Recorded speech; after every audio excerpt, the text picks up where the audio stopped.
The Inbetweeners was a TV series about a kid who moved from a private school to comprehensive and ended up befriending the only people in the school who were more unlikable than he was.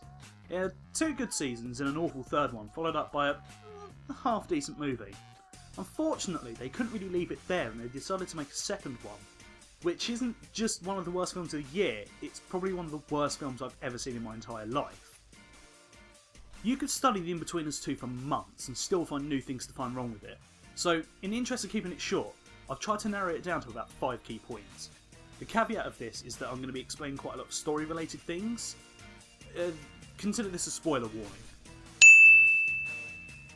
Okay, the first main point is that the plot just doesn't work. The story begins when it turns out that Will and Simon aren't really happy with their university life and Neil's there and Jay sends them an email explaining what an amazing time he's having in his gap year. So they decide to go visit him only to be surprised to find out that everything he said to them has been a lie. Making the most of it, they decide to have a holiday in Australia and then nothing interesting happens for the next 3 hours of your life. The problem here is that the entire premise in itself shouldn't exist. Throughout the show it's been repeatedly established that Jay's a compulsive liar, and that's a fact that both Will and Simon have pointed out more times than anyone else on the show. Yet, the moment they receive Jay's email, with each line more lying than the last lie, they all universally accept that he's telling the truth and fly over to Australia without question. So one of the most frustrating parts of the 3rd season was the fact that they'd go out of their way to point out that Jay's a liar, yet they'd have one of the main characters just blindly accept whatever he's told them as the truth, just so they could further an episode's climax. It was shoddy writing then, and if anything it's worse now, because it's not just bad writing to have a characteristic repeatedly thrown at you, but it's worse when it's ignored because there's apparently no other way that the joke can go forth. That's a fundamental reason why the Big Bang Theory starts pissing you off whenever the plot revolves around Sheldon. They repeatedly establish that he's a man-child who has to get his own way and that he needs to grow up, but the plot will only continue when he gets his own way and never learns a lesson. If the characters of the Inbetweeners had ever bothered learning lessons from their own show, the entire plot of the second film would have gone like this. Oh, Jay sent us an email. Oh, never mind, he's lying through his teeth. Well, he's clearly never learned his lesson. Why are we friends with him again? Oh well, let's go back to hating our lives at university. The end. We're all in this together. Problem number 2. There are no character arcs. So the first Inbetweeners film was actually partway decent because each character either had some sort of arc or an obstacle to overcome. Jay had to learn that compulsively lying wouldn't get him anywhere, and that the people around him preferred honesty. Simon had to learn that obsessing over a girl who didn't love him would only lead to misery. Will had to learn to not be such a prick and to learn to watch what he says before he says it. And Neil was there too. The problem is that this time around there's absolutely nothing like that. Jay still hasn't learned that people don't like it when he compulsively lies. Simon obsesses over what to do about a girl who doesn't really love him, which causes him to be miserable. Will's a complete prick to everyone and never watches what he says. And Neil's there too. If anything, they've actually suffered negative character progression since the last time. Well, except Neil. Neil doesn't actually do anything. I'll be generous and at least say that they have motivations. So, Will wants to sleep with a girl from his private school days, Simon wants to break up with his obsessive girlfriend, Jay wants to get back with Jane, and Neil wants to train a dolphin or something for some reason. I don't know, it just sort of comes up. But, no one has a dilemma that's essentially solved over the course of the film. Nobody's sufficiently challenged in their beliefs, and there's no satisfying resolution for any of their motivations. But we'll have to get to that one later.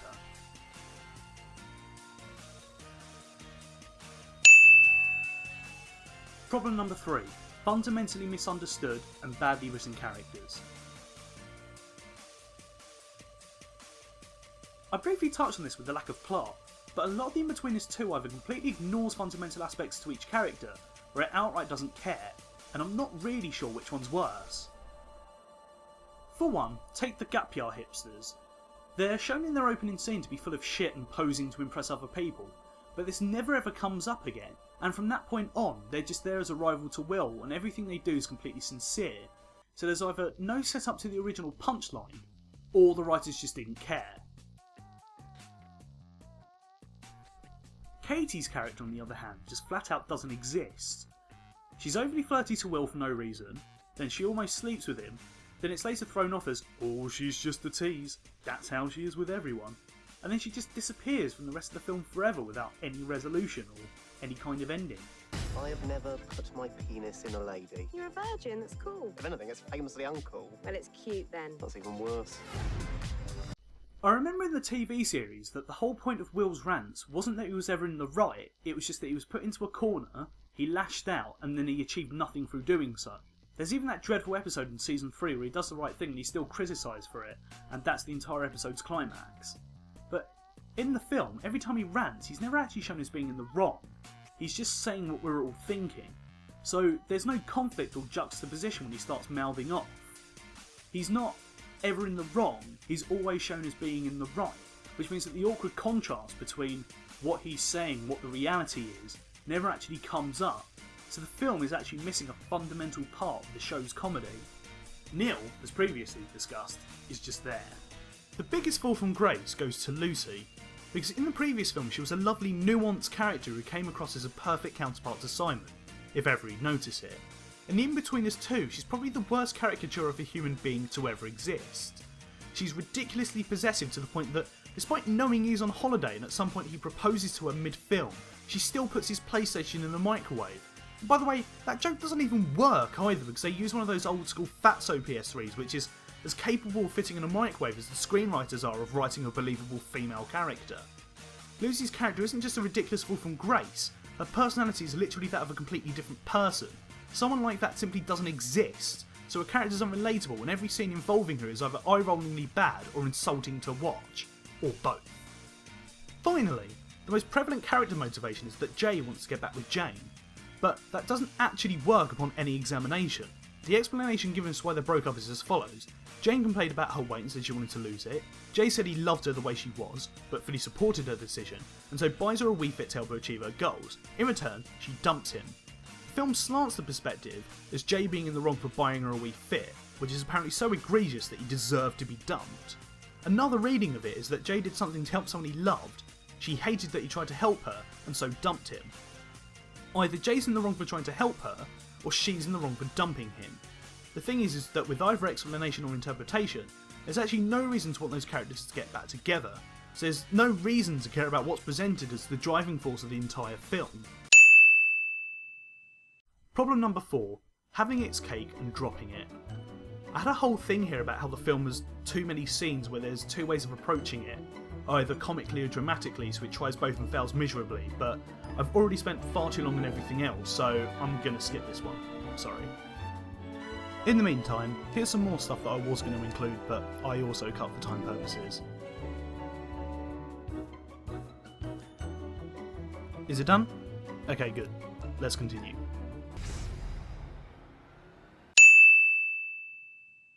Problem number 5. No ending, climax or resolution. The problem with having a film with no real plot is that there's no real ending either. Events happen, they keep happening, then another scene happens and then the film's over. Nobody's learned a lesson, nobody's achieved anything. There's a pointless cameo from Greg Davis which is barely foreshadowed and only there for the sake of it, and then the film's over. There's no climactic scene where everything's on the line. They just get stuck in the outback, get rescued, and then their parents come to Australia and the boys decide to keep on travelling. That's it. There's no sense of pace and it doesn't rush to its conclusion. It just blindly stumbles there long after they've run out of material. There's got to be something though, right? Well, do you remember those character motivations from earlier? Here's how those pan out. Will gets pissed off at all the gap year hipsters and leaves them all to it, which everyone seems to be fine with, so there's no satisfying resolution there. Neil completely unsympathetically kills a dolphin by feeding it fast food, gets away with it scot-free and nothing bad happens to him, and yet it still doesn't end up being one of the worst scenes of the film. If anything, it's in a tie with nearly every other scene. Simon's girlfriend dumps him because she's been cheating on him, thus rendering every scene and dilemma about them completely pointless. And Jay's instantly rejected by Jane, and the only real resolution he gets to his arc is that he badly slaps someone for implying he's a chubby chaser. There's nothing there, there's no substance whatsoever. Finally, much like Will did earlier in the film, despite you wanting to have a good time with your friends, you'll get a load of shit flung in your eyes instead. The only person who can encapsulate the sentiment any better is Shakespeare, who if he saw the film, would probably denounce it as a tale told by idiots, full of sound and fury, but signifying nothing. The Inbetweeners 2 is a piece of shit. Da na na na na na na boom boom.